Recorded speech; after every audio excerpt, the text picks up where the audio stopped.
Kisah ini menceritakan seorang pebisnis sukses yang kaya raya. Ia merasakan sakit yang sangat dan tidak sanggup ia tahan. Dia pun lalu pergi ke salah satu rumah sakit yang terkenal dan melakukan pemeriksaan secara intensif. Hasil pemeriksaan mengungkap bahwa sesuatu yang mengejutkan, ya, ia menderita kanker ganas dalam tubuhnya dan sangat kecil kemungkinannya bisa disembuhkan. Para dokter menyarankannya untuk berobat ke luar negeri. Orang tersebut pun pergi ke luar negeri dan berobat di sana dan hasilnya sama seperti hasil pemeriksaan pertama. Para dokter menyarankan agar dilakukan amputasi beberapa bagian anggota tubuhnya yang ditumbuhi kanker tersebut. Akan tapi orang tersebut meminta kepada para dokter supaya menangguhkan operasi tersebut beberapa waktu agar dia dapat kembali ke negaranya untuk mengurus pekerjaannya dan berwasiat kepada para karib kerabatnya karena khawatir dia tidak lagi dapat bertemu dengan mereka. Alhamdulillah, sebagai seorang muslim kita tidak pernah berhenti mengucapkan dua susunan kata ini. Sebab kita sangat menyadari bahwasanya kita memang diciptakan oleh Allah. Dan Allah juga menyiapkan semua fasilitas kita yang selama ini sudah kita nikmati. Makanan, minuman, pakaian, oksigen, air dan apapun yang membuat roda kehidupan bisa berjalan. Dan Allah membolehkan kita menikmati selama dia halalan thayyibah, dibolehkan dan berkualitas serta kita bersyukur. Allah pun memudahkan bersyukur itu dengan Alhamdulillah. Dua susunan kata ini. Tinggal bagaimana kita sering-sering mengucapkan. Hari ini pun Allah masih memberikan kita umur yang selalu saya bahasakan dalam kajian-kajian kami. Kalau ini adalah hari emas kita. Karena hari ini adalah umur kita yang sebenarnya. Kalau yang lalu sudah kita nikmati. Ke depan kita tidak tahu berapa hari lagi kita akan hidup. Tapi kalau para nabi-nabi saja meninggal, maka kita pun akan seperti itu. Dan semua akan menerima apa yang sudah dia lakukan selama di dunia. فَمَنْ يَعْمَلْ مِثْقَالَ ذَرَّةٍ خَيْرًا يَرَى. Siapa yang berbuat seperti biji sawi dari kebaikan akan diperlihatkan dan dibalas.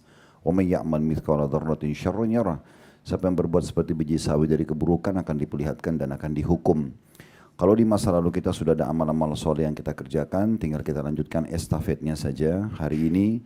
Kemudian kalau ada yang belum kita sempurnakan dari ibadah, kita sempurnakan hari ini. Kalau ada yang belum kita kerjakan, hari ini kesempatan kita kerjakan. Dan kalau di masa lalu masih ada dosa-dosa, hari ini kesempatan kita taubat agar kita selamat dari hukuman Allah Subhanahu wa taala dan pertahankan iman dan amal soleh kita sampai wafat sebagaimana Allah kekalkan dalam firman-Nya, wa'bud rabbaka hatta ya'tiyakal yakin. Sembah Tuhanmu, tunduk kepada syariatnya, jalankan perintah dan juga tinggalkan larangan sampai datang kepadamu kematian. Dan tentu kita duduk dalam majelis ilmu seperti ini salah satu ketaatan kepada Allah Subhanahu wa taala. Semoga kita bisa istiqomah atau konsisten. Allahumma amin. Selanjutnya kita banyakkan salam hormat kita kepada utusan Allah Nabi besar Muhammad sallallahu alaihi wa alihi wasallam sebagaimana Allah telah perintahkan kita untuk mengucapkan salam hormat tersebut. Pertama-tama saya mohon maaf, harusnya kita mulai 12.30 tapi kita terpaksa harus mulai di 13.00 ini. Karena tadi ada acara asosiasi haji dan umroh, kebetulan saya ketua umum salah satu asosiasi namanya Mutiara Haji. Dan tadi ada mukernas kami, jadi saya isi dulu pagi tadi jam 10 bersama Irjen dan beberapa pejabat kita. Berikut juga dari Kementerian Haji maksud saya. Kemudian juga ada beberapa ketua asosiasi yang hadir dan ada anggota juga. Saya sekarang lowongkan ke sini kajian, baru saya kembali ke sana. Ya. Baik, kita akan lanjutkan insyaAllah kajian kita bedah buku yang sudah tidak asing bagi kita, Keajaiban Sedekah dan Istighfar, Kanker Ganas Sembuh Lewat Sedekah, Sungguh Ajaib, yang ditulis oleh Hasan bin Ahmad bin Hasan Hammam. Setelah menyebutkan sekian banyak hadis dan ayat Al-Quran tentang keutamaan sedekah dan bagaimana surga memang itu adalah tempatnya orang-orang dermawan, makin sering kita berbagi di jalan Allah, maka makin luas rezeki itu di dunia, dan nilainya akan kita bawa di akhirat sana. Jadi kalau Bapak Ibu, ini saya ulangi kembali, saya ingatkan, kalau kita memberi kepada seseorang yang minta bantuan, misal 1 juta rupiah, ada keluarga, ada kerabat minta tolong utang saya dilunasi, anak saya sakit, kita bantu. Secara kasat mata, dia menerima uang itu dan dia gunakan. Tetapi hakikatnya sebenarnya kita sedang membawa 1 juta itu ketimbangan amal kita hari kiamat. Dan di dalam syariat Allah Subhanahu wa taala tidak ada nilai yang kita beri itu sama. Misalnya, bukan berarti kita berikan 1 juta nanti cuma 1 juta di timbangan amal. Tapi Allah akan lipat gandakan amal seseorang menjadi 10 kali lipat minimal. Ya, minimal. Allah berfirman dalam Al-Quran, "Man ja'a bil hasanati falahu asyru adhafiha." Siapa yang berbuat satu kebaikan maka dia akan mendapatkan 10 kali lipat. Bahkan bisa satu jenis amal yang sama, energi sama yang kita keluarkan, kemudian juga mungkin jenis sedekah atau ibadah yang kita kerjakan itu sama, tapi pahalanya berlipat-lipat sampai 700 kali lipat. Mungkin Bapak Ibu tidak asing dengan hadis tentang puasa Ramadan ya. Setiap Ramadan biasa pasti disampaikan hadis ini. Kata Allah Subhanahu wa taala, seluruh amal Adam, Nabi SAW sampaikan, seluruh amal ibadah anak Adam ditentukan kadar pahalanya 1 sampai 10 kali lipat. Ya. 10 sampai 700 kali lipat. Kecuali puasa, aku akan balas secara langsung. Jadi sebenarnya bisa ibu dan bapak misalnya sholat tadi duhur, itu energinya sama kita keluarkan, waktu yang kita luangkan sama, kegiatan agamanya, ritualnya, sholatnya sama, tapi pahalanya 10 kali lipat, bahkan 700 kali lipat. Pernah saya berbagi, saya ingatkan lagi, bagaimana caranya kita bisa mendapatkan jenis ibadah yang sama, tapi sampai 700 kali lipat. Dengan melakukan 3 hal. Yang pertama, kita ikhlas. Makin tulus kita kerjakan karena Allah, makin kita kejar pahalanya, berarti makin banyak yang kita dapatkan gitu ya. Jadi misalnya ada si A, ikhlasnya 90%, si B cuma 70%, beda pahalanya. Yang kedua, kita memarketingkan ibadah itu. Jadi Bapak Ibu jangan kerjain sendiri. Ya, misal contoh, kalau sahibul bait tuan rumah mengizinkan, silakan teman-teman kalau mau undang temannya, misal, tapi saya tidak tahu di sini mungkin ada batasan, tapi kalau misalnya begitu, lalu kita ikut share. Anggaplah dari share kita itu ada 10 orang yang ikut taklim. Maka kita dapat pahalanya, energi sama, kegiatan sama, tapi pahalanya ekstra. Kenapa? Karena kita mengajak orang lain. Saya kalau sholat sendiri di masjid, pahalanya cuma buat saya. Tapi kalau saya ajak orang lain, misalnya 10 orang ikut sholat, masing-masing dapat 10 pahala, maka saya bisa dapat 110 pahala. Pahala saya 10 dengan pahala 10 kali 10 orang yang saya ajak, tanpa mengurangi kadar pahala mereka. Jadi sering-seringlah memarketingkan tanda kutip perintah agama ini. Share kepada teman-teman, grup, keluarga, tulis di status, itu penting sekali. Karena sama aja ibadahnya, sama energi, tapi kita bisa dapat ekstra. Nah yang ketiga, ini mungkin yang jarang orang lakukan juga, pengemasannya. Ya, pengemasan. Jadi kalau ada orang yang misal kebetulan di lampu merah tadi di jalan, ada yang sempat minta bantuan ke mobil, datang ke mobil kita, lalu kita minta bantuan, lalu kita buka dompet, mungkin ibu buka tasnya, oh yang kebetulan ada aja duitnya berapa, 50.000, 100.000 kasih. Mau uang baru, uang lecek, begitu nggak penting. Yang penting saya sudah sedekah gitu ya. Beda sekali dengan orang sebelum keluar rumah dia mengemas. Memang ibu melowongkan dan bapak sekalian khusus uang 100.000 yang masih baru disisipkan ini untuk sedekah. Saya nggak mau ganggu. Nah itu kan berarti dia mengemas sedekah itu. Ya. Masih ingat hadis tentang Nabi SAW bersabda kepada istri-istri beliau selalu mengatakan, nanti orang yang paling pertama menyusul aku setelah aku meninggal di antara kalian adalah orang yang paling panjang tangannya. Maka kata Aisyah, wanita suci istri Nabi SAW radhiyallahu anha, kami selalu setiap ketemu istri Nabi mengukur panjang tangan kami. Siapa yang lebih panjang? Karena Nabi bilang yang paling pertama meninggal menyusul Nabi SAW adalah orang yang paling panjang tangannya di antara istri-istri beliau.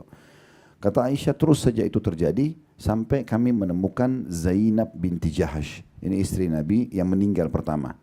Ternyata Zainab binti Jahash ini sama istri lain, Nabi yang lain suka sedekah. Cuma Zainab ini punya ekstra kemasan. Beliau kalau mau bersedekah makanan, beliau bukan beli makanan jadi, tapi beliau masak. Ya. Kalau beliau ingin sedekah baju perang, beliau jahit sendiri. Nah ini kemasannya, memiliki ekstra pahala. Gitu ya. Jadi seperti itulah kurang lebih. Jadi kalau Bapak Ibu mau berikan baju ke orang, bukan baju bekas, tapi baju baru. Nah, pernah nggak kita berpikir, dapat baju atau kita pakai baju itu nyaman sekali, kita beli yang sama kualitasnya, harganya sama, kita beriin ke orang lain. Contoh ke orang ibu kita, ke tante kita, ke saudara-saudari kita misal. Maka itu sedekahnya. Kita makan satu restoran enak banget. Misalnya 150.000 satu porsi. Kita beli porsi yang sama, kita belikan tukang parkirnya, berikan orang-orang yang di pinggir jalan yang dorong gerobak. Nah itu kemasannya, kita memberikan yang terbaik. Beda pahalanya orang yang berikan makanan sisa daripada dibuang, baju bekas daripada sudah tidak dipakai, dengan orang yang memberikan yang baru. Nah ini namanya kemasannya. Semua ini bisa membuat Jenis ibadah yang sama, tapi kita mendapatkan berlipat ganda pahala. Itu sudah kita bahas kurang lebih ada 40 lembar ya di awal buku kita ini tentang masalah keutamaan sedekah dan bagaimana kita bisa mengemasnya dengan baik. Nah sekarang kita membahas di halaman 46 berobat dengan sedekah. Salah satu juga efek positifnya sedekah itu bisa menyembuhkan penyakit dan bisa memberikan jalan keluar dari permasalahan. Secara global permasalahan dulu ya. Ada sahabat Nabi, kalau Bapak Ibu pernah dengar namanya Abdullah bin Abbas radhiyallahu anhuma. Beliau bilang begini, kalau saya menemukan ada doa-doa saya yang belum saya terima jawabannya, maka saya sengaja keluar mencari orang-orang yang butuh sedekah. Lalu saya berikan agar doa saya Allah kabulkan. Jadi hajat apapun Bapak Ibu bisa perkuat agar bisa lebih cepat dengan sedekah. Gitu ya. Apa saja. Ya, contoh juga kalau ada orang mau naik jabatan, maka dia sengaja mencari tetangga-tetangganya yang tidak mampu, dia sedekah agar Allah permudah jabatan itu. Nah itu contoh-contohnya ya. Nah sama juga dengan orang yang sedang sakit. Karena memang ada hadis Nabi SAW, kalau yang pegang bukunya di halaman 46, diriwayatkan oleh Al-Baihaqi dalam As-Sunan Al-Kubra, kata Nabi SAW dari hadis Al-Aswad bin Yazid dari Abdullah radhiyallahu anhu, dan dari Rasulullah SAW beliau mengatakan, dawu maradhakum bis sadaqah wa hassinu amwalakum biz zakah wa iddu lil bala'id du'a. Artinya obati orang-orang yang sakit di antara kalian dengan sedekah. Di sini Nabi SAW tidak sebut obat, tapi Nabi sebut sedekah. Tentu bukan berarti kita tinggalin obat ya, tetapi kita mengkombinasikan antara obat yang kita konsumsi, dokter yang kita konsultasi, dengan kita sedekah kepada fakir miskin yang niatnya untuk menyembuhkan penyakit kita. Jadi Nabi SAW sentuh sisi spiritualnya. Ternyata ada cara mengobati penyakit dengan sedekah. Dan ini bukan cuma kita ya. Misalnya ada ibu kita sakit, ayah kita sakit, siapa saja kita berharap sembuh, maka kita bisa membantu kesembuhannya dengan bersedekah. Itu masuk semua dalam global makna sabda Nabi SAW, obatilah orang-orang yang sakit di antara kalian dengan sedekah. Jadi ini pelajaran pertama dari hadis. Pelajaran yang kedua, masih berhubungan dengan sedekah tapi ini sifatnya wajib. Pengeluaran zakat yang kita hitung setahun sekali. Nabi SAW mengatakan bentengi harta kalian dengan zakat. Maksudnya kalau setiap kali kita keluarkan zakat, seperti ada jaminan harta kita bisa bertahan sampai tahun depan. Tahun depan Bapak Ibu jaga lagi zakatnya, tertahan lagi harta itu bisa terselamatkan sampai tahun depannya. Makin rutin Bapak Ibu mengeluarkan zakat, maka makin terbentengi harta itu. Cuma perlu saya ingatkan kembali, dari awal bukunya sudah kita bahas, beda secara khusus sedekah umumnya dengan zakat. Ya. Kalau zakat kita tahu hukumnya wajib ya, bagi yang mampu dan memenuhi syarat. Syarat yang pertama itu haul, masa setahun. Misalnya Ramadan ke Ramadan, selama 12 bulan harta Bapak Ibu stabil di syarat yang kedua nisab, kadar minimalnya 85 gram emas. Jadi kalau dia sudah 1 tahun, setiap bulan terus sama standarnya uang itu selalu minimal 85 gram emas, baru dikeluarkan akhir tahunnya 2,5%. Ya kan gitu. Golongannya pun tertentu. Penerima zakat nggak boleh sembarangan orang, nggak boleh orang kaya, ya. Harus orang miskin, mu'allaf, orang-orang jihad yang disebutkan di dalam surah At-Taubah ayat 60 tentang masalah penerima zakat itu ya. Tapi kalau sedekah dan jenisnya khusus kalau zakat ya, kayak dari harta, ya. Kalau sedekah lebih global, tidak ada masa setahun, tidak ada kadar minimalnya. Tidak ada persentase 2,5%, Anda boleh sedekah semuanya harta dan jenisnya banyak. Bisa baju, bisa sendal, bisa tanah. Kalau zakat tidak seperti itu. Nah, makanya bedakan Bapak Ibu sekalian. Kenapa saya jelaskan ini? Ada beberapa jemaah yang datang ke kami karena hartanya banyak sekali sehingga zakatnya aja besar. Zakatnya bisa 10M, 20M, zakat saja. Berarti 2,5% dari uang dia. Artinya dia punya ratusan miliar uang. Sekarang karena dia anggap itu besar, 10-20 M ini zakatnya besar, maka dia tidak sedekah lagi. Uang itu yang dicicil dikeluarkan dalam 1 tahun. Padahal zakat itu paling afdal Bapak Ibu habiskan di masa haul. Misal contoh, kita zakat Ramadan ke Ramadan. Pas awal Ramadan kita sudah hitung harta kita, oh ternyata sudah keluar zakat nih. 10 M zakat. Ya habisin aja di masa haul itu. Karena nanti bulan Syawal udah masuk haul baru. Udah masuk untuk hitungan tahun depan. Jadi dihabisin aja. Nanti yang dikeluarkan setiap hari ke depannya adalah sedekahnya. Beda lagi, gitu kan. Jadi ini penting sekali untuk digarisbawahi. Karena kalau kita justru taruh uang zakat itu, kemudian kita cicil keluarkan 1 tahun, lama-lama kita nggak sedekah. Sementara ini beda fungsi ya.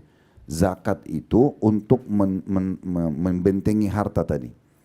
Dan membersihkan pendapatan yang kotor dalam 1 tahun.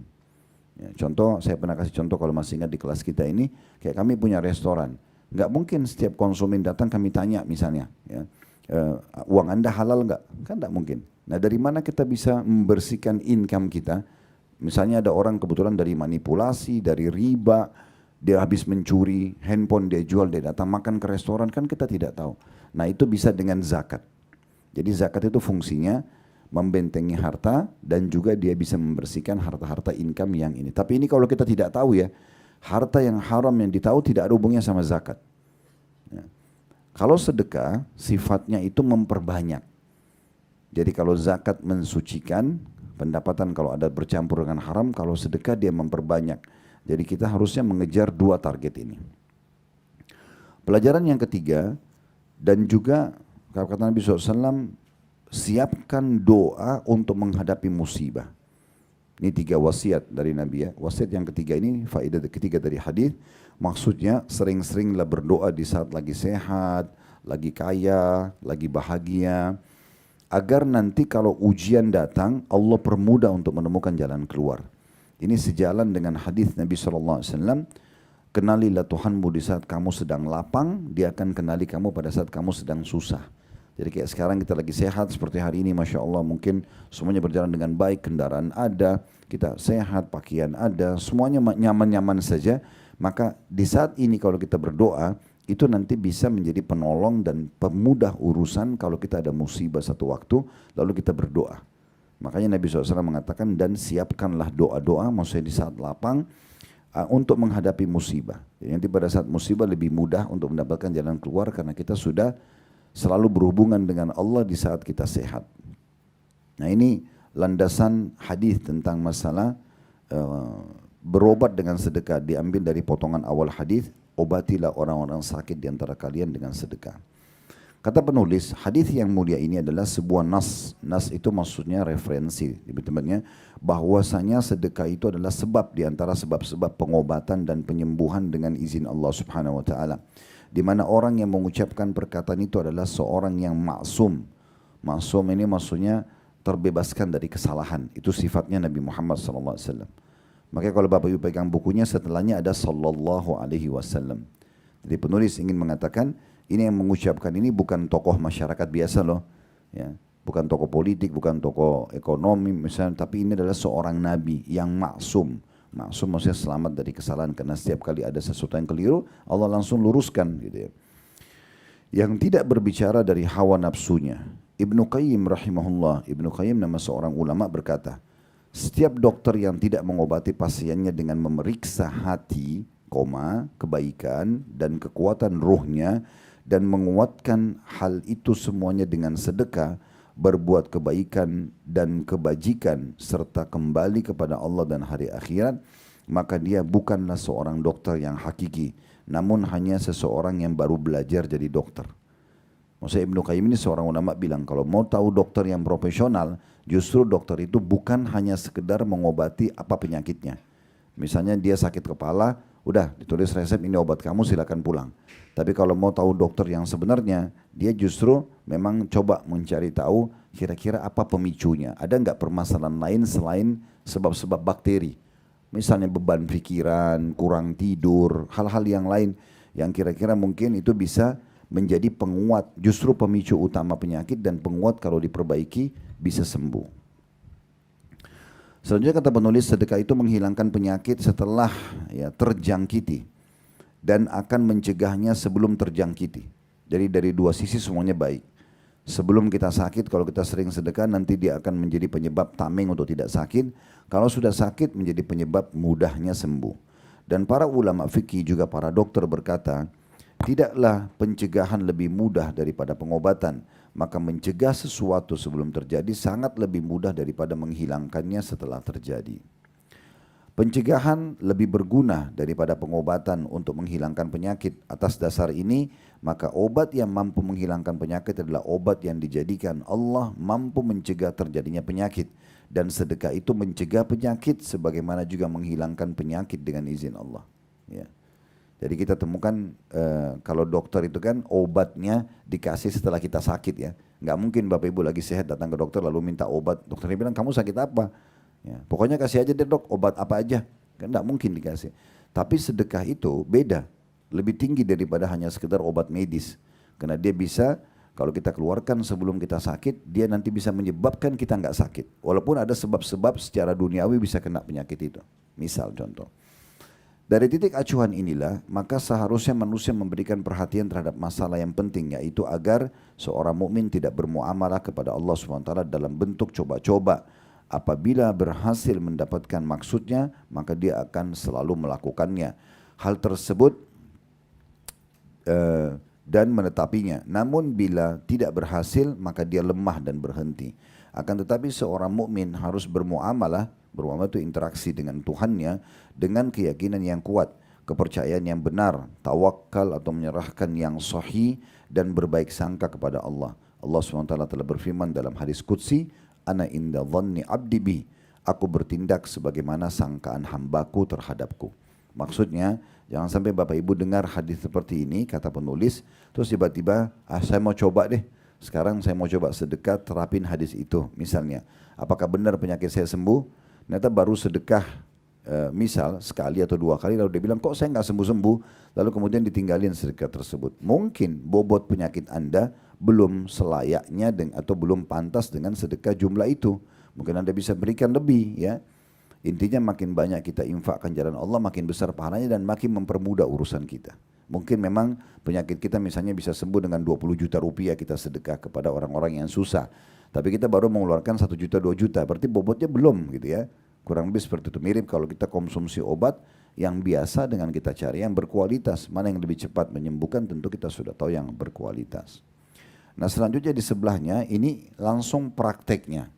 Jadi penulis menariknya di buku ini, dia bukan hanya menyampaikan ini loh Bapak Ibu sekalian, ada hadits obatilah orang sakit yang terkalian dengan sedekah. Tapi dia sekarang datangkan contoh kisah-kisah nyata, ada orang memang yang sembuh secara total dari penyakit yang mungkin pun medis sudah angkat tangan, tapi bisa sembuh dengan sedekah. Di halaman 49 ada contoh pertama, mengobati luka bernanah dengan sedekah. Dinukil dari Ali bin Hasan bin Syaqiq, ia berkata, saya telah mendengarkan Ibnu Mubarak. Ibnu Mubarak ini namanya Abdullah, seorang ulama yang masyhur di masa dulu. Ditanya oleh seseorang, wahai Abu Abdurrahman, julukannya Abdullah bin Mubarak rahimahullah, sebuah luka yang mengeluarkan nanah dari lututku telah 7 tahun lamanya. Dan sungguh saya telah mengobatinya dengan berbagai pengobatan. Maksudnya ini secara medis dia, obat-obat itu ya. Dan saya telah tanyakan kepada beberapa dokter namun tidak ada gunanya bagi saya. Lalu dia berkata, pergilah ke suatu tempat, maksudnya Abdullah bin Mubarak nasihatin orang yang sakit bernanah 7 tahun lututnya nggak sembuh-sembuh ini. Kata Abdullah bin Mubarak kepada dia, pergilah ke suatu tempat di mana manusia membutuhkan air, sumur, perairan. Di tempat itu lalu galilah sumur di sana. Karena saya berharap di sana muncul mata air hingga lukamu bisa berhenti. Lalu orang itu pun mencari atau mengikuti saran tadi, maka dia sembuh dari sakitnya dan segala puji hanya bagi Allah.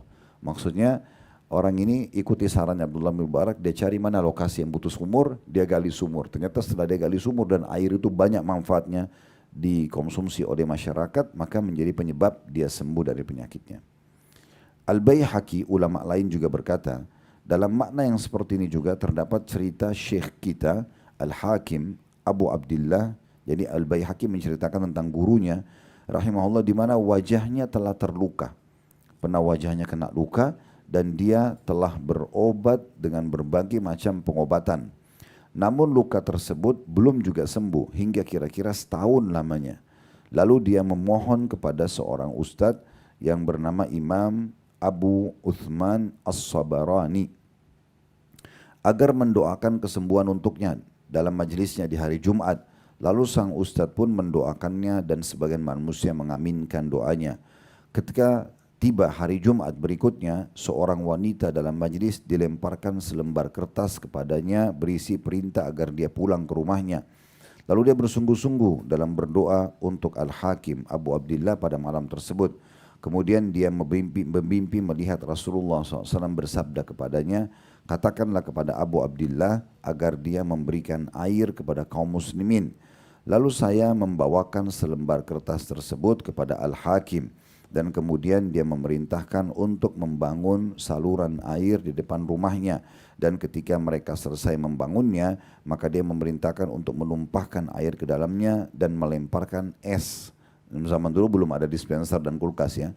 Ke dalam air tersebut. Lalu orang-orang memanfaatkan air dari sumur tersebut untuk kebutuhan minum mereka.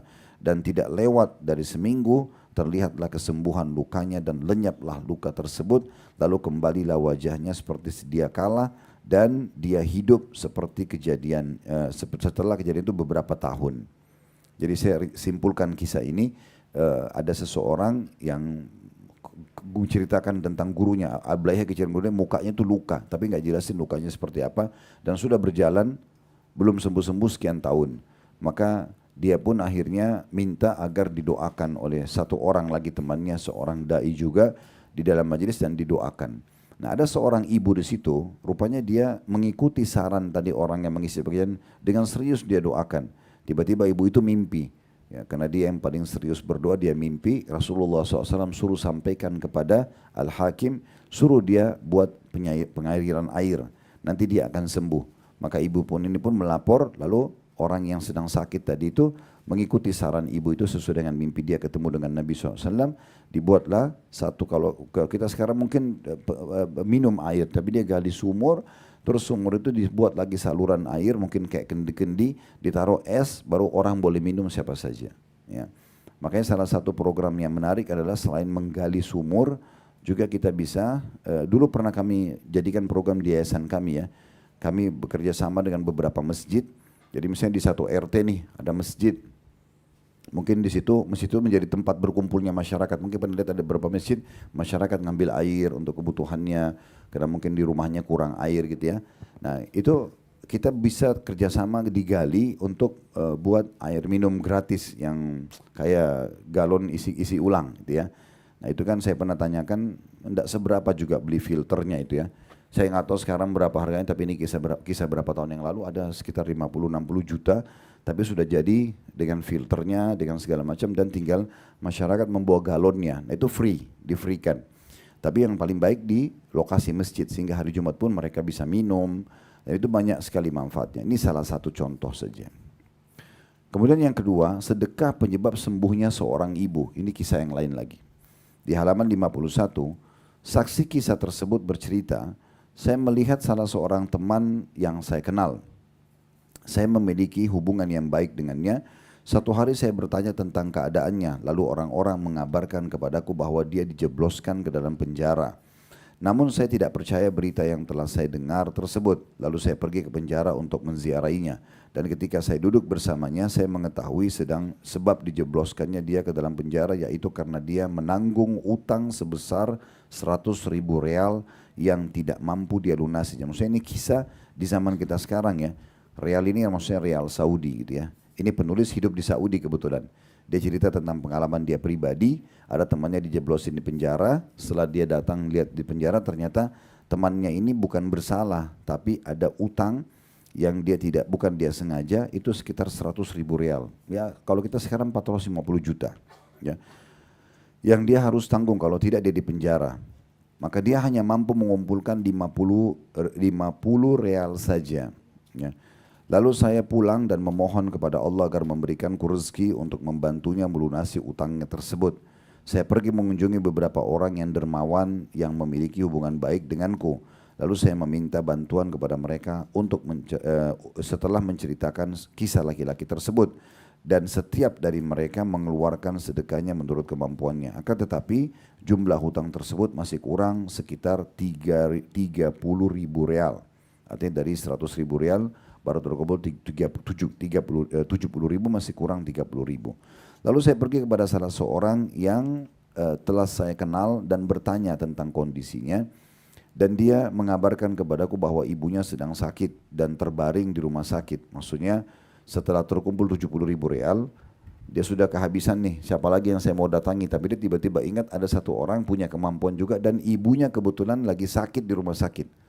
Maka kata penulis di sini, sejak beberapa waktu lamanya ibunya tidak bergerak dan tidak berbicara. Kemudian saya meninggalkannya dan mengurus masalahku. Setelah beberapa waktu kemudian saya bertemu dengannya dan saya bertanya tentang kondisi ibunya dan dia mengabarkan bahwa kondisinya masih seperti biasa dan belum membaik. Kemudian saya menyebutkan kisah temanku yang berhutang itu kepadanya, lalu dia bangkit dari tempat duduknya dan menghadirkan uang sejumlah 30.000 real sebagai sedekah darinya untuk menutupi kekurangan melunasi utang temanku tersebut. Saya menerimanya dengan sangat bahagia sekali, lalu saya pergi kepada teman yang menanggung utang tersebut dan menyerahkan uang itu kepadanya. Kemudian keluarlah dia dari penjara, segala puji hanya milik Allah.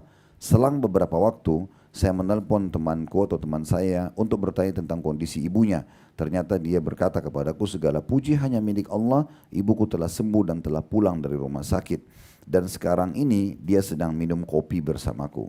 Saya berkata kepadanya, kapan hal itu terjadi? Dia menjawab, setelah saya memberikan uang tersebut kepadamu. Lalu saya berdoa kepada Allah SWT agar menyembuhkan ibuku dengan sedekah itu. Dan akhirnya Allah mengabulkan doaku tersebut dan segala puji hanya Allah Rabb semesta alam. Jadi sudah bisa ditangkap kisahnya ya. Baik, benarlah sabda Rasulullah SAW, dawu mardakum bis sadaqah, obatilah orang-orang yang sakit di antara kalian dengan sedekah. Dan benar pula sabda Nabi SAW, man yassara ala mu'sirin yassarallahu alaihi fid dunya wal akhirah. Barang siapa yang memudahkan seseorang yang sedang kesusahan, niscaya Allah akan memudahkan urusannya di dunia dan di akhirat. Lalu adakah orang yang bisa mengambil pelajaran? Tanda tanya. Ini maksudnya perkataan terakhir penulis ini, jangan sampai saya tulis ini terus sia-sia nih. Ya, kalau ada yang baca, ada yang dengar informasi ini, maka dia tanya, adakah yang mau ambil pelajaran? Maksudnya mau terapkan dalam hidupnya. Ya. Karena ini kisah nyata yang dia hadapi sendiri, temannya yang ibunya sakit bisa sembuh hanya karena membantu melunasi utang orang. Ini juga poin mungkin jarang kita pikirkan ya. Karena orang berpikir saya lunasi utang orang untuk apa? Manfaatnya buat saya apa gitu ya. Karena kadang-kadang kalau kita masih hubungkan antara kegiatan sedekah dan zakat kita ini dengan maslahat yang kita dapat secara duniawi, ini susah. Ya, karena orang-orang miskin tetangga kita mau berikan apa kita? Ya, nggak ada yang bisa diberikan gitu kan. Maksudnya sangat kecil. Sementara kita harus sedekah dalam Islamnya semampu kita setiap harinya selama kita hidup. Maka jangan pernah berharap balasan dari manusia, tapi berharaplah balasan dari Allah Subhanahu wa ta'ala. Kisah yang ketiga, Allah menyembuhkannya dari kanker dan itu sebabnya adalah sedekah. Di halaman 53 kata penulis, kisah ini termasuk di antara kisah-kisah yang masyhur yang telah sering diperbincangkan dan menjadi pelajaran dan nasihat bagi setiap orang. Kisah ini menceritakan seorang pebisnis sukses yang kaya raya.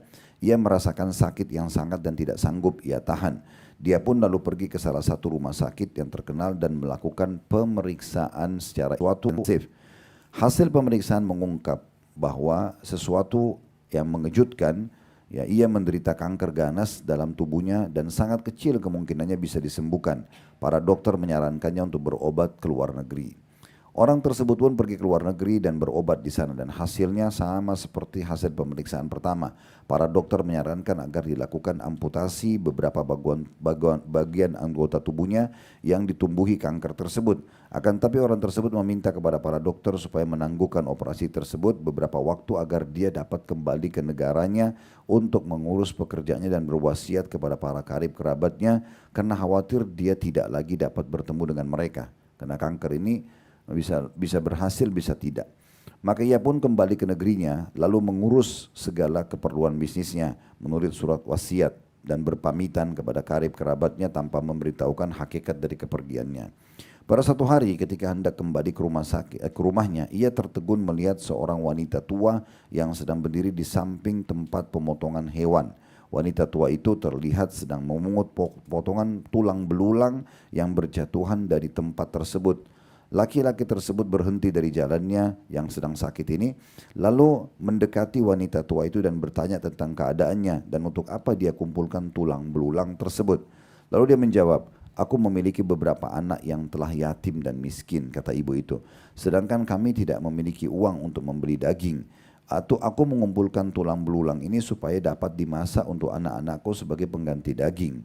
Laki-laki yang sedang sakit tersebut merasa iba dengan kondisi wanita itu, lalu dia mengeluarkan sejumlah uang yang banyak dan memberikannya kepada wanita itu, serta memerintahkan kepada tukang jagal untuk selalu mengirimkan sejumlah daging ke keluarga wanita itu setiap minggunya. Dan ia juga memberikan sejumlah uang kepada tukang jagal tersebut. Wanita tua itu pun berterima kasih kepada laki-laki tersebut atas kebaikannya dan mendoakannya, kemudian dia berbalik pulang. Kemudian laki-laki tersebut pergi kembali ke luar negeri setelah menyelesaikan semua wasiatnya dan sedekah ke ibu yang tadi butuh ini untuk melakukan operasi kankernya.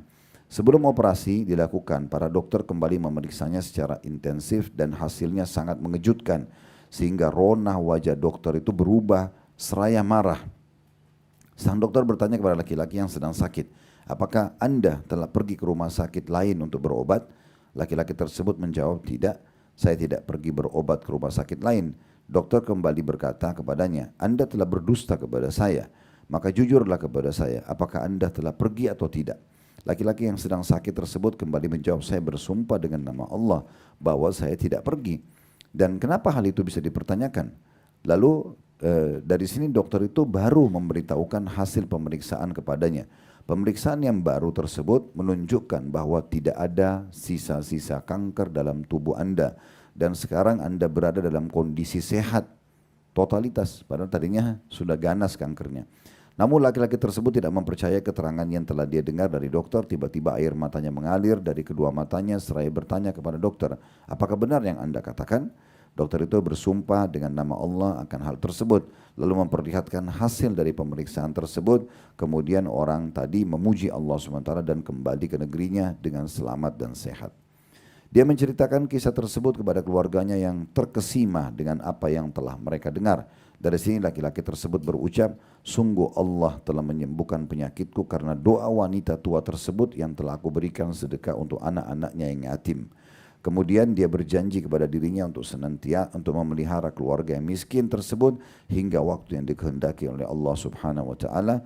Lalu penulis mengatakan Subhanal Azim, Subhanal Qadir. Maksudnya Maha Suci Allah yang Maha Agung, Maha Suci Allah yang Maha Kuasa. Dawu mardakum bis sadaqah. Hadis Nabi SAW, obati orang-orang yang sakit di antara kalian dengan sedekah. Kisah ini Bapak Ibu sekalian saya kuatkan dengan sebuah kisah ini, kisah nyata. Seorang ART dari Indonesia itu pernah kerja di Saudi. Kisah ini juga viral di sana. Kebetulan majikannya ini dikena penyakit kanker mirip dengan kisah ini dan divonis oleh dokter sudah nggak bisa sembuh. Subhanallah, ART ini baru datang beberapa hari dan si ibu ini yang majikannya sering melihat ART ini kalau masuk kamar mandi sering lama. Maka ditanya, ini baru sekitar seminggu atau 2 minggu datang kerja. Kemudian dia tanya, ada apa? Kenapa kamu selalu kalau masuk kamar mandi lama? Lalu ART itu menangis ya, dan dia mengatakan, saya sebenarnya sebelum berangkat baru melahirkan. Jadi di payudara saya ini masih banyak ASI yang harusnya saya berikan kepada bayi saya. Tapi panggilan kerja mengharuskan saya berangkat. Dan saya juga menjadi tulang punggung keluarga. Karena dia merasa iba, maka si majikannya ini mengambil satu langkah yang unik, mungkin orang tidak terfikir semuanya. Dia mengurus kepulangannya, jadi perlu Bapak Ibu tahu orang-orang saudara-saudara kita ini yang berangkat kerja di luar kan bayar ke perusahaan di sini dan juga ada akad dengan perusahaan di sana kerja kurang lebih 2 tahun akad kerja. Mereka nggak boleh pulang sebelumnya, biasanya kalau pulang ada denda, ada segala macam gitu. Maka majikannya ini mengurus semuanya pembayaran pulangnya, diberikan tiket dan tidak ada sedikit pun denda yang kena dia karena dia sebenarnya harus selesaikan akad 2 tahun plus dikasih gaji 1 tahun. Jadi kalau gaji misalnya 1.000 real maka dikasih langsung jadi 12.000 real, dikasih dan dikatakan pulanglah dan urus bayimu. Yang uniknya setelah pulang baru dalam 2-3 hari saja ibunya ini yang sedang sakit merasa kanker tadi sering sakit di dadanya tiba-tiba merasa membaik. Setelah dia ke dokter, pihak dokter pun yang sudah akan menangani operasinya kaget ternyata kankernya hilang. Ya. Sesuatu yang ajaib memang gitu ya. Tapi ini makanya penulis dari tekankan kita harus membangkitkan keyakinan kita tentang agama Allah. Walaupun mustahil di mata manusia bukan mustahil di mata Allah Subhanahu wa taala. Jadi walaupun kita ikhtiar, Bapak Ibu punya kemampuan finansial, bisa bayar rumah sakit dan dokter yang terbaik, tetap jangan lupa ikutkan dengan ajaran agama kita dengan sedekah. Sekarang kita masuk ke kisah yang keempat di halaman 57. Selamat dari kejadian tragis karena sedekah, tabrakan. Gitu ya. Nggak jadi tabrakan, nggak jadi meninggal justru karena dia bersedekah. Ada dua orang sahabat pergi bersama mengisi liburan akhir pekan menuju satu tempat rekreasi di luar kota. Hal ini merupakan satu kebiasaan mereka berdua dalam mengisi liburan mingguan.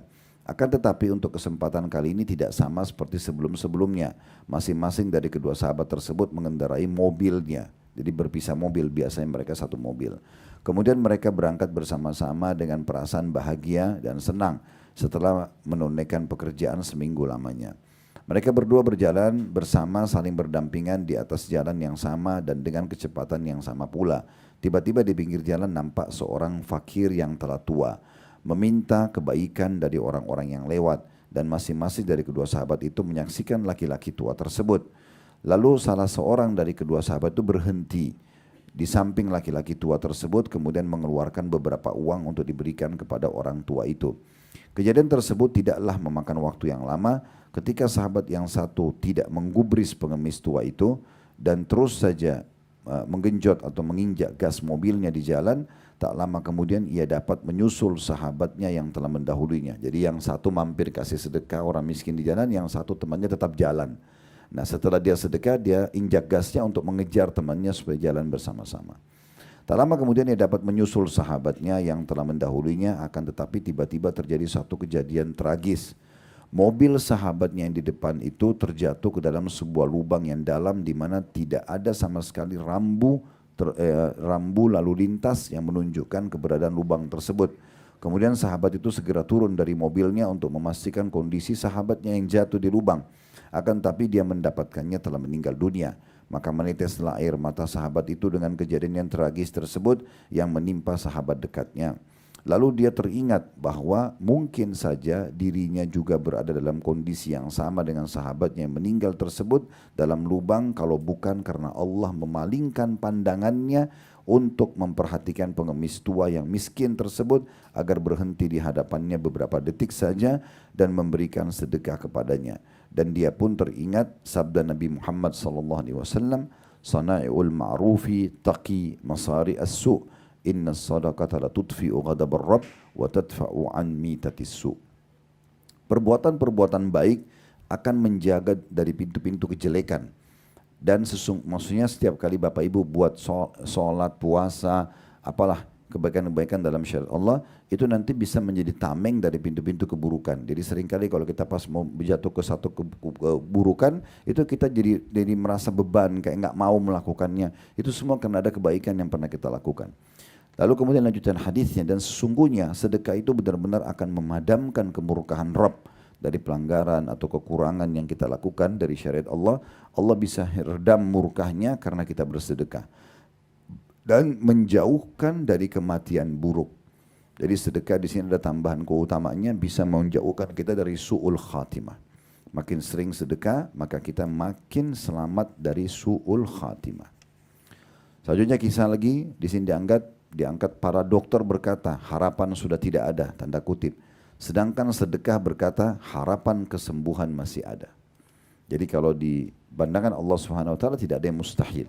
Ya, selama kita hidup, walaupun divonis penyakitnya tidak akan sembuh, bisa sembuh. Tapi harus jalankan resep ini. Ya, bukan hanya itu bukan salah satunya juga ya. Bukan hanya sedekah tapi tidak ikhtiar medis, tapi kita gabungkan antara ikhtiar kita medis dengan sedekahnya. Dalam sebuah kamar dikatakan di halaman 59, kisah selanjutnya ya. Dalam sebuah kamar yang berisi 3 ranjang putih, seorang laki-laki yang tidak sadarkan diri terbaring di ranjang paling tengah. Dia tidak memahami apapun yang berada di sekeliling dirinya berupa alat-alat bantu pernafasan, detak jantung, dan selang-selang pemeriksaan.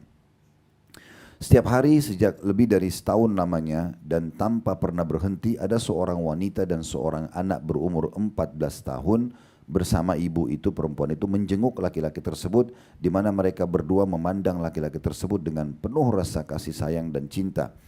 Mereka berdua mengganti pakaiannya, memeriksa kondisinya, dan terus bertanya tentang kemajuan kesehatannya. Namun tidak ada perkembangan baru dari kondisinya. Kondisi laki-laki tersebut seperti biasanya tidak membaik dan tidak pula memburuk. Ketidaksadarannya yang total ya, dan hilangnya harapan kesembuhan baginya. Sebelum wanita dan anak tersebut meninggalkannya, mereka berdua mengangkat kedua tangan seraya berdoa kepada Allah. Kemudian mereka berdua meninggalkan rumah sakit dan mereka akan menjenguknya kembali pada ziarah kali kedua pada hari itu juga. Dan begitulah seterusnya. Para pasien, komite perawat dan juga dokter sangat heran atas kunjungan wanita bersama anaknya itu. Walaupun tidak ada hal yang baru dari kondisi pasien. Ya, mungkin biasanya kita sudah 1 tahun, keluarga kita masuk rumah sakit, dokter bilang begitu saja, mungkin kita daripada intens sehari 2 kali kita datang, mungkin kita sudah berkurang jadi sehari sekali atau 2 hari sekali gitu ya. Tapi ibu ini dan anaknya tidak pernah berhenti mau menjenguk sehari 2 kali dan terus mendoakan.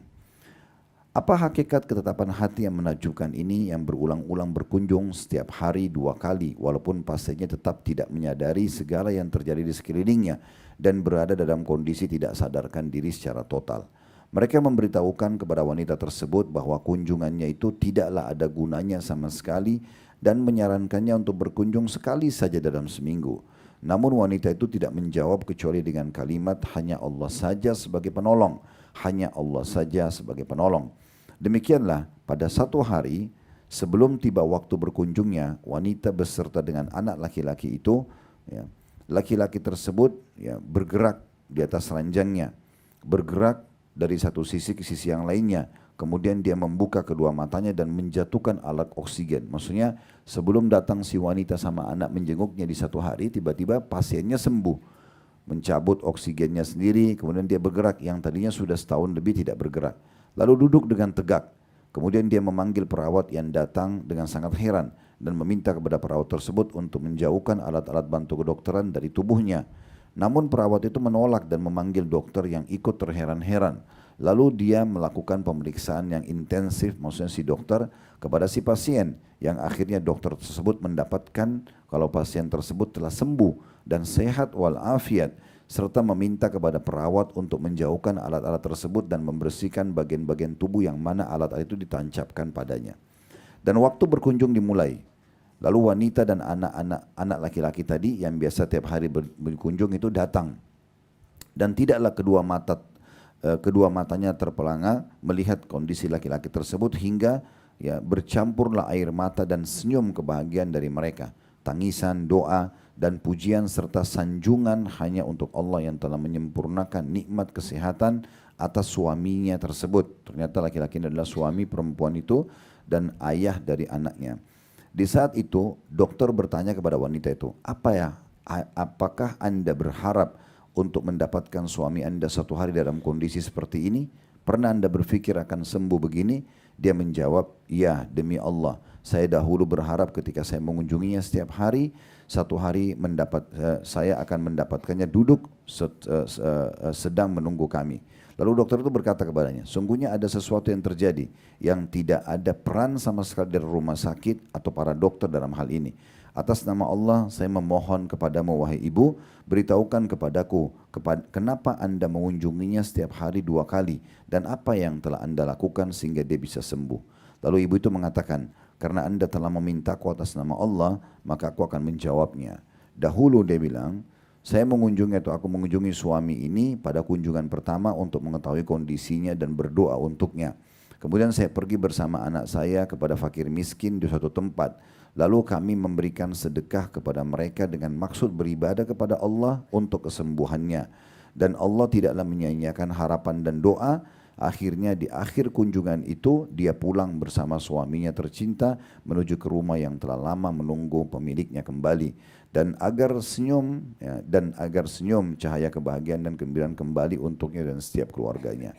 Dan saya dengan peran saya ini mengulangi kembali untuk kalian apa yang saya katakan. Janganlah kalian berputus asa, akan tetapi carilah sebab-sebab, bersungguh-sungguhlah dalam berdoa, bersabar, sholat dan sedekah. Dan hanya Allah lah yang dimintai pertolongan. Nah, ini diantara kisah juga disebabkan atau menyebab sembuhnya penyakit. Kita masih tambah lagi, mungkin ada 3 kisah lagi, insya Allah baru kita buka pertanyaan. Karena hari ini memang materinya tentang berobat dengan sedekah, dan ini adalah bahasan terakhir tentang bab sedekah ya. Kita tutup dengan ini, nanti ke depannya setengah buku kita ini bahas keajaiban istighfar. Jadi ini pertemuan kita terakhir menutup tentang masalah sedekah itu sendiri. Lalu juga ada batu ginjal yang sembuh dan sedekah. Di halaman 62, penulis menukil kisah mengatakan seorang ayah mengeluh disebabkan sakit yang tiba-tiba tidak diketahui penyebabnya. Dia masih mengeram kesakitan dikarenakan sakitnya yang luar biasa. Anaknya membawanya ke dokter untuk mengetahui penyebab sakitnya tersebut. Lalu dokter mulai memeriksa penyakitnya dan ternyata hasilnya adalah ditemukan batu dalam ginjalnya, di mana batu itu harus dikeluarkan melalui operasi bedah. Ayah dan anak tersebut kemudian kembali ke rumah untuk mempersiapkan operasi. Pada pagi harinya, anak tersebut pergi menuju tempat kerjanya di mana ia baru memasukinya sebulan yang lalu. Dan hari itu adalah akhir bulan saat anak tersebut akan menerima gaji pertamanya. Dia merasa senang sekali karena menerima gajinya, karena itu adalah gaji pertama yang dia dapatkan dari pekerjaan barunya. Di saat dia pulang ke rumahnya, dia melihat seorang fakir yang berpenampilan buruk dan tua renta serta nampak kelelahan. Anak itu, jadi sekarang yang sakit adalah ayahnya. Anaknya baru kerja, lalu anaknya baru terima gaji pertama. Anak itu mulai memperhatikan kondisi tersebut. Maksudnya ada dia temukan orang miskin di jalan, tiba-tiba dia menetapkan satu tindakan dengan tepat atau cepat, bahwa dia harus menyedekahkan seluruh gajinya yang baru diperolehnya itu kepada pengemis tersebut dengan niat agar Allah menyembuhkan penyakit ayahnya. Dan benarlah, dia mengeluarkan uang tersebut lalu memberikannya kepada pengemis itu. Kemudian dia pulang ke rumahnya dan mengetuk pintu. Tiba-tiba ayahnya membuka pintu untuknya, di wajahnya terlihat kebahagiaan dan kegembiraan. Lalu dia berkata kepada anaknya, "Wahai anakku, segala puji hanya milik Allah. Segala puji hanya milik Allah." Maksudnya alhamdulillah, baru saja saya merasakan sakit yang luar biasa. Saya pergi ke kamar mandi lalu buang air hingga jatuhlah batu tersebut. Dan sekarang saya telah merasakan kelegahan yang luar biasa. Menangislah sang anak tersebut karena bahagia dan juga memuji Allah Subhanahu wa taala. Benarlah kata penulis sabda Nabi SAW, "Dawu mardakum bis sadaqah." Sekali lagi diulangi hadis ini, obatilah orang yang sakit di antara kalian dengan sedekah. Ya. 2 kisah yang tersisa, tentunya kita tutup bahasan sedekah dengan ini. Yaitu kisah sebuah rumah yang tidak pernah dimasuki dokter. Maksudnya ada satu rumah yang tidak pernah masuk rumah sakit dan tidak membutuhkan obat sudah sekian tahun. Dikatakan pelaku kisah ini menuturkan tentang kisah dirinya seraya bercerita. "Kami adalah sebuah keluarga yang terdiri dari beberapa anak. Kami hidup bersama kedua orang tua dalam rumah yang sederhana. Tingkat ekonomi keluarga kami sangatlah rendah sekali. Namun segala puji hanya milik Allah. Kami hidup dengan berpuas diri dan qanaah, merasa cukup dengan apa yang telah diberikan oleh Allah kepada kami." Lalu dia melanjutkan kisahnya, anggota keluarga telah sepakat untuk membuat satu kotak di dalam rumah yang diberi dengan nama kotak amal atau kotak sedekah. Dalam rumah ditaruh kotak sendiri, semua anggota keluarga bersedekah setiap hari sesuai dengan kemampuannya. Anggota keluarga sepakat membuat suatu kotak yang di dalam rumah yang diberi nama kotak sedekah tanda kutip, di mana setiap anggota keluarga memasukkan sejumlah uang setiap bulannya dalam kotak tersebut, masing-masing sesuai daya dan kemampuannya. Kemudian mereka semua akan mengeluarkan isi dari kotak tersebut selama satu periode waktu tertentu untuk lalu memberikannya kepada fakir miskin. Lalu pemilik kisah melanjutkan mengatakan, apabila ada salah satu anggota keluarga yang sakit atau tertimpa kesulitan dalam satu urusan, maka kami bersedekah dengan tabungan yang ada dalam kotak tersebut dengan niat agar Allah SWT menyembuhkan anggota keluarga kami yang sakit tersebut atau memudahkan urusannya. Dan ternyata hasilnya adalah kesembuhan anggota keluarga yang sakit dengan seizin Allah SWT. Dan adanya kemudahan yang diberikan oleh Allah dalam urusan yang sulit tadi dengan seizinnya pula. Dan tidaklah saya berlebihan bila saya berkata bahwa rumah kami dengan segala puji hanya milik Allah, tidaklah pernah dimasuki oleh seorang dokter pun. Kisah terakhir yang diangkat sebagai realisasi daripada hadis dawu mardakum bisadaqah, sembuhkan orang yang sakit di antara kalian dengan sedekah, adalah kisah sedekah dan istighfar adalah obat bagi kemandulan. Diangkatlah firman Allah Subhanahu wa taala dalam surah Asy-Syura, ayat nomor 49 sampai 50. Ayat ini berbunyi, Lillahi mulkus samawati wal ard yakhluqu ma yasha' yahabu liman yasha'u inatha wa yahabu liman yasha'u dhukur au yuzawwijuhum dhukrana wa inatha wa yaj'alu man yasha'u aqima innahu alimun qadir. Artinya, terjemahan dari ayat Asy-Syura ayat 49 sampai 50, kepunyaan Allah lah kerajaan langit dan bumi. Dia menciptakan apa yang Dia kehendaki. Dia memberikan anak perempuan kepada siapa yang Dia kehendaki dan memberikan anak-anak laki-laki kepada siapa yang Dia kehendaki, atau Dia menganugerahkan kedua jenis laki-laki dan perempuan kepada siapa yang dikehendakinya, dan Dia menjadikan mandul siapa yang Dia kehendaki. Sesungguhnya Dia Maha mengetahui lagi Maha kuasa. Kata penulis dari ayat ini, inilah hikmah Allah SWT pada makhluknya, dan seharusnya seorang mukmin berusaha mencari sebab-sebab dan rasa percaya begitu besar kepada Allah Subhanahu wa taala. Bersedekah dan istighfar keduanya termasuk di antara hal-hal yang menyebabkan kesembuhan dengan seizin Allah Subhanahu wa taala. Kisah ini ditujukan kepada Anda wahai saudara-saudaraku yang budiman, yang diriwayatkan dalam sebuah hadis. Abu Hanifah meriwayatkan dalam musnadnya dari Jabir bin Abdullah radhiyallahu anhuma bahwa seseorang datang kepada Nabi SAW seraya berkata, wahai Rasulullah, saya tidak diberikan rezeki seorang anak pun sehingga saya tidak memiliki anak setelah sekian tahun berumah tangga. Lalu Rasulullah SAW bersabda, fa'aina anta min kathrati istighfari wa kathrati sadaqah turzaqu bihima. Di manakah kamu dari memperbanyak istighfar dan memperbanyak sedekah? Karena engkau akan diberi rezeki anak dari keduanya. Maksudnya, orang ini tidak punya anak, maka Nabi SAW suruh dia bersedekah dan juga beristighfar.